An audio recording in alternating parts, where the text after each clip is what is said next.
Good evening dear students, कैसे हैं आप सभी लोग। उम्मीद है बहुत ज़्यादा बेहतर और शानदार होंगे। डियर स्टूडेंट्स, आज के इस वीडियो के माध्यम से आज हम चर्चा करेंगे साहित्य जगत में एक महत्वपूर्ण पुरस्कार जो बहुत ज़्यादा फेमस और अपने आप के अंदर काफ़ी सम्मानजनक पुरस्कार है। यह पुरस्कार जिसका नाम सरस्वती सम्मान पुरस्कार है, इसके बारे में आज हम थोड़ी सी बात करेंगे।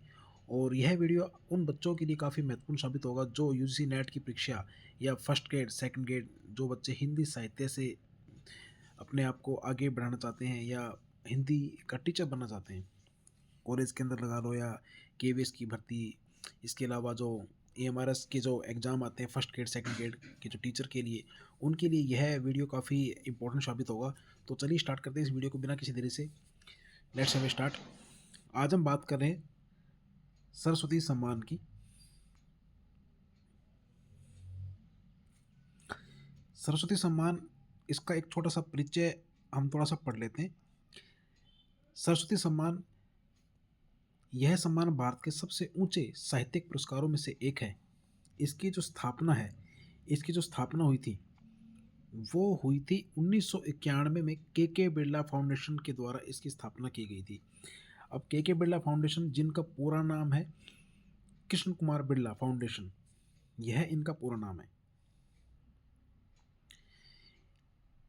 इसकी स्थापना 1991 में प्रसिद्ध उद्योगपति कृष्ण कुमार बिरला जी के द्वारा की गई थी। इस फाउंडेशन का जो मुख्य उद्देश्य था, साहित्य, कला और शिक्षा को बढ़ावा देना था। यानी कि जो व्यक्ति साहित्य के क्षेत्र में आगे बढ़ना चाहता है और किसी भी कृति के लिए, तो उनको आगे बढ़ाने के लिए ही इस पुरस्कार को स्टार्ट किया गया था। अब इस पुरस्कार को पाने के लिए एक कवि या लेखक के पास क्या योग्यताएं होनी चाहिए, उसके बारे में यहाँ पर थोड़ा सा जिक्र है, आपको ये थोड़ा सा पढ़ना है। इसकी जो मुख्य विशेषताएं हैं, पहली इसकी है पात्रता।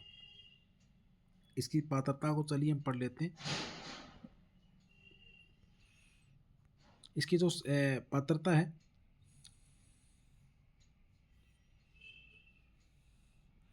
सरस्वती सम्मान भारत के सबसे प्रतिष्ठित साहित्य पुरस्कारों में से एक है।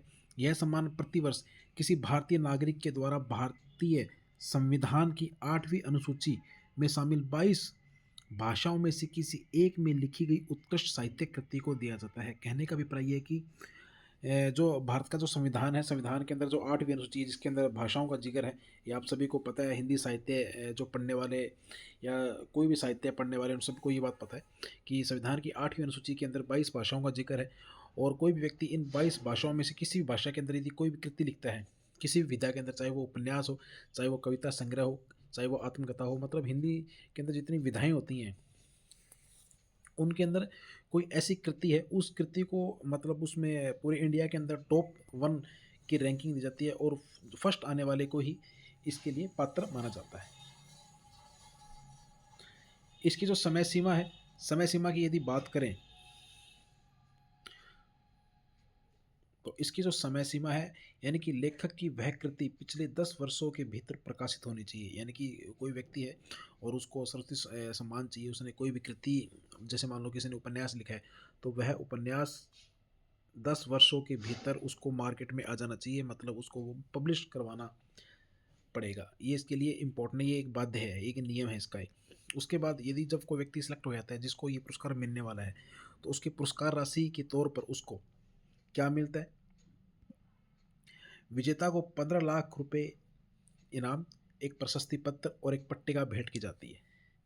इसकी जो चयन प्रक्रिया है, इस पुरस्कार के लिए चयन एक उच्च स्तरीय समिति के द्वारा किया जाता है, जिसके अध्यक्ष आमतौर पर भारत के पूर्व न्यायाधीश, जो भारत के मुख्य जो न्यायाधीश होते हैं, जो रिटायर्ड न्यायाधीश होते हैं, वो ही इसके अध्यक्ष होते हैं। यह प्रक्रिया बहुत ही निष्पक्ष और कठिन होती है। यही कारण है कि इसे प्राप्त करना एक किसी भी साहित्यकार के लिए बड़े गर्व की बात होती है, क्योंकि जब इसके लिए चयन समिति का गठन किया जाता है तो ऐसे ही व्यक्तियों को नहीं बढ़ाया जाता जिसके अंदर पार्शलिटी ना हो। इसलिए भारत के मुख्य न्यायाधीश, न्यायाधीश का पद अपने आप के अंदर बहुत ही गौरवान, बहुत ही बड़ा और गौरव से भरा हुआ पद होता है। और न्यायाधीश जो हमेशा होते हैं वो हमेशा ही लोगों के साथ न्याय करते हैं, तो कोई भी हेर फेर नहीं करते। इसलिए इसका जो मुख्य अध्यक्ष होता है वो भारत के सुप्रीम कोर्ट का मुख्य न्यायाधीश होता है।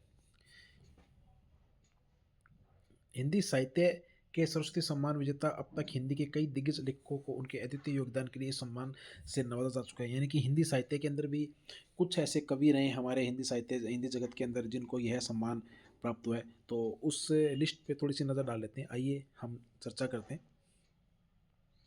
आपके सामने एक टेबल है और इस टेबल के अंदर 3 लेखकों का जिक्र किया गया है। सबसे पहले डॉक्टर हरिवंश राय बच्चन जी,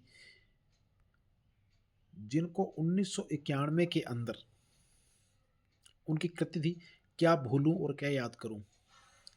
ये इनकी एक आत्मकथा थी जिसके 4 खंड थे, और ये जो विद्या थी ये आत्मकथा थी। आत्मकथा मतलब स्वयं की कथा थी। क्या भूलूं क्या याद करूं 1991 के लिए डॉक्टर हरिवंश राय बच्चन को सर्वश्रेष्ठ सम्मान दिया गया था। उसके बाद जो सेकंड जो लेखक थे वो थे श्री गोविंद मिश्र जी। 2013 के अंदर इनको श्री गोविंद मिश्र जी 2013 धूल पौधों पर, यह इनका एक उपन्यास था। धूल पौधों पर 2013 के अंदर इनको सरस्वती सम्मान दिया गया। इसके अलावा प्रोफेसर रामदास मिश्र 2021 के अंदर सरस्वती सम्मान पाने वाले हिंदी साहित्य जगत के तीसरे महान लेखक। इनकी जो कृति थी वो थी मैं तो यहाँ हूँ। यह एक कविता संग्रह थी, इनके ऊपर इनको ये सरस्वती सम्मान दिया गया था। आपके सामने ये 3 लेखक हैं। डॉक्टर हरिवंश राय बच्चन 1991, क्या भूलूं क्या याद करूं आत्मकथा के लिए 4 खंड थे इसके। सेकंड थे गोविंद मिश्र जी 2013 में धूल पौधों पर उपन्यास था। और लास्ट में थे प्रोफेसर रामदास मिश्र जी 2021 में मैं तो यहाँ हूँ कविता संग्रह है। तो इन 3 महान हस्तियों को, हिंदी जगत की जो 3 महान हस्तियाँ हैं, इनके योगदान के लिए, इनकी कृतियों के लिए इनको इतने बड़े पुरस्कार से नवाजा गया था। तो ये था आज का वीडियो, सरस्वती सम्मान हिंदी साहित्य जगत का और साहित्य जगत का बहुत बड़ा पुरस्कार। यह वीडियो आपकी यूजीसी नेट की परीक्षा के लिए, यूजीसी नेट, इसके अलावा यदि बात करें तो फर्स्ट ग्रेड के लिए एग्ज़ाम और या सेकंड ग्रेड एग्ज़ाम की दृष्टि से ये काफ़ी इम्पोर्टेंट साबित होने वाला है। सो डियर स्टूडेंट्स, उम्मीद है वीडियो आपको पसंद आया होगा, तो इसको लाइक भी कीजिएगा और मिलेंगे नेक्स्ट वीडियो में। तब तक बने रहिए आप इस चैनल के साथ, और जिन्होंने भी इस चैनल को सब्सक्राइब नहीं किया है तो प्लीज़ सब्सक्राइब कर दीजिए। Okay, thank you so much, have a good day.